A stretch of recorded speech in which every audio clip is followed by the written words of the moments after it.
Hi. So continuing our discussion with linear regression, I want to discuss about the errors that we are going to make on our predictions. Okay. As we were discussing, for this 90 lakh value, we are going to predict 95 lakh. Okay, we are going to predict 95 lakh because we have to predict everything that is lying on the line, because that line, that is y is equal to mx plus c, is the function that my machine has learned. Okay, so predictions will be made according to those. So instead of these so many points, I have just drawn 5 points over here. Okay, just to understand it more clearly, I am just taking 5 points in my data set, and this green line is the best fit line, as you can see. Okay, so let's say this is that point of 90 lakh. Okay, this is my point of 90 lakh, and let's say this is my point of 95 lakh. Okay, I can call this one as my y actual. Okay, obviously because this is the actual value of it, right? At 2500 for my training data, at 2500 square feet, the actual value was 90 lakh, and this is my predicted value. Okay, this y predicted is my predicted value for this 95 lakhs is my predicted value. Okay, so I can say that I am making an error of this much. Okay, that I am making an error of this much.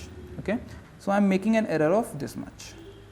On this point, I will be making an error of this much. Similarly, on this point, I will be making an error of this much. On this point, this much, and on this point, I will be making an error of this much. Okay, so the difference between y actual and y predicted values is going to be the error that I am going to make. Okay, I can write it as y actual minus y predicted value. This is going to be my error.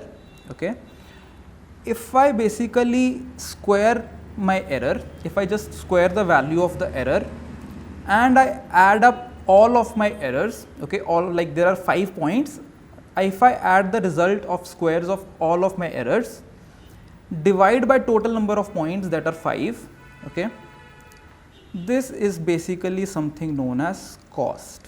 Okay, this is something known as cost. This is basically cost due to error. Okay, so again, what is this particular term? Y actual minus y predicted. This is the error on every point. Okay, on each point, this is my error. So if I square error on each of my point and just sum and add them and divide by n, so basically I am going to get sort of an average error, right? So which is also known as cost. Okay, so as I know, my y predicted value is always going to lie on a line. Okay, that is my best fit line. I can simply write it as mx plus c. Okay, so y is equal to mx plus c. As I know, y predicted is equal to mx plus c, so I can replace this by mx plus c. Okay, so I can write it as 1 by n. Okay, I am going to write it as yi because for the ith point. Okay, because we have to do summation from I is equal to 0 to I is equal to n, basically for yi minus mxi plus c. Okay, obviously this should be bracket over here and this is going to be square. So this is basically going to be my cost. Okay, so this is the cost function for my linear regression. Okay, so I hope you are able to understand this thing.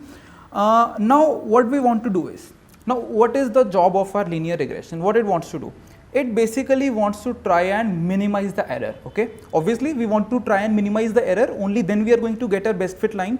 So to get the best fit line, our algorithm is going to minimize the cost. So in calculus, how do we reduce a function? If you remember, let me take an example. Y is equal to 2x square plus 3x plus 5. Okay, now if I want to minimize the value of y, I used to do something like this. Dy by dx is equal to 0, then I used to take 4x plus 3 is equal to 0, that is differentiation of y with respect to x. X is equal to minus 3 by 4. So I can say that at x is equal to minus 3 by 4, this function is going to have its minimum value. Okay, we used to make a parabola and then we used to say that this point is minus 3 by 4, minus 3 by 4, and the value is going to which come over here after putting x is equal to minus 3 by 4. So something similar to that we will have to do here also. What we want to do is we want to minimize cost over here. And what are the variables we have over here? We have two variables, as we have already discussed. We want to find the value of M and C. Okay, we have to find the values of M and C at which we get the minimum cost. If we can find the values of M and C, we will get the best fit line. That is what our job is. Okay, that is what we want to do. So d cost by dm is equal to 0. Just like we were trying to find the value of x at which we were getting the lowest value of y, in y is equal to, like just I took the example, y is equal to 2x square plus 3x plus 5. Similarly, I will try to find the value of m and c at which cost is minimum. So d cost by dm is equal to 0 and d cost by dc is equal to 0. Okay. So these are the two differentials that I will have to do. Both of them are going to give me one equation each, then I will have to solve and I will get the equation, I will get the value of m and c. Okay. Basically, I will get two equations, two variables in m and c. I will have to solve them. When I am doing d cost by dm, I will have to take the value of c as constant, and when I am doing d cost by dc, I will have to take m as constant. Okay. So, okay, let us try and solve this. If I take d cost by dm is equal to 0, so if I differentiate this with respect to dm, so I am going to get 1 by n. Okay. Let us do one thing. Let us not consider 1 by n term, because obviously this is just a constant term 1 by n. If we are going to differentiate and put it equal to 0, that is not going to matter. Okay. So let us just consider the inside portion. So let us try and solve this first. So I can write this as d cost by dm is equal to summation of I, okay, from d by dm yi minus mxi plus c square. Okay. So this is what I have to solve now. So now differentiating this with respect to m, we get 2 into yi minus mxi plus c,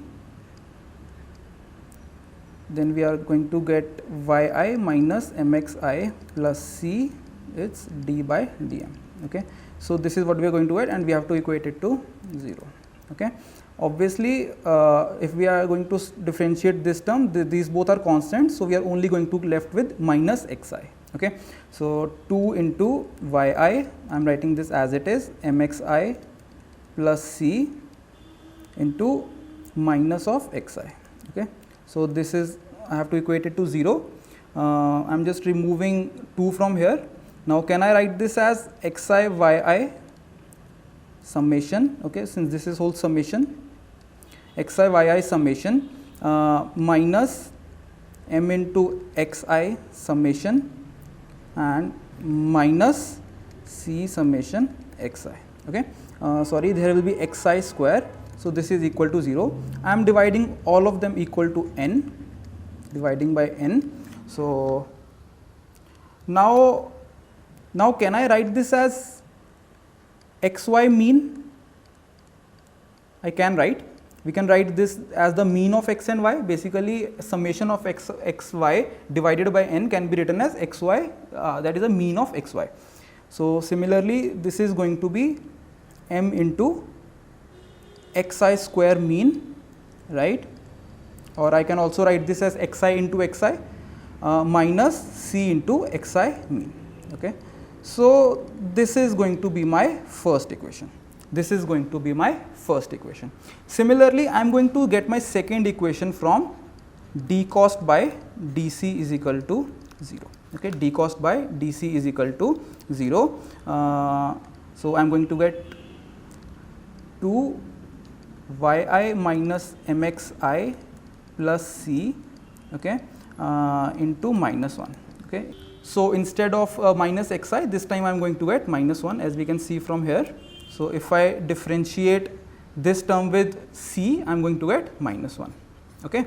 So this is equal to c. Now obviously this is summation. Again, if I will divide by n, then solving, c is equal to y dot mean minus m into x dot mean, right. So this is my second equation. Now I have two equations and two variables. Okay. So I have two equations in m and c. Straightway I am just going to write the result m is equal to, you can try and solve it and check for yourself. So m is going to be x into y dot mean minus x dot mean into y dot mean. So this is going to be m, numerator of m, and denominator I am going to get x square dot mean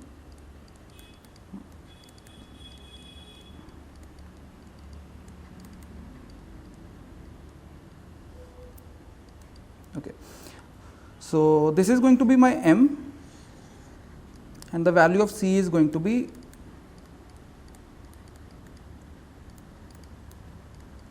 okay. So these are going to be the value of m and c. You can try and solve both the equations and you will be easily able to find this out. Okay. So basically this value of m and c is going to give me the best fit line. So if I write y is equal to mx plus c, using the value of m and c, I will be able to get my best fit line. Okay. Of course, this calculations we have done for only one feature. Okay, like we are considering square feet, so only one feature this is going to work. So what we are supposed to do if we are having more features, that is what we are going to discuss in the next video. Okay, thank you.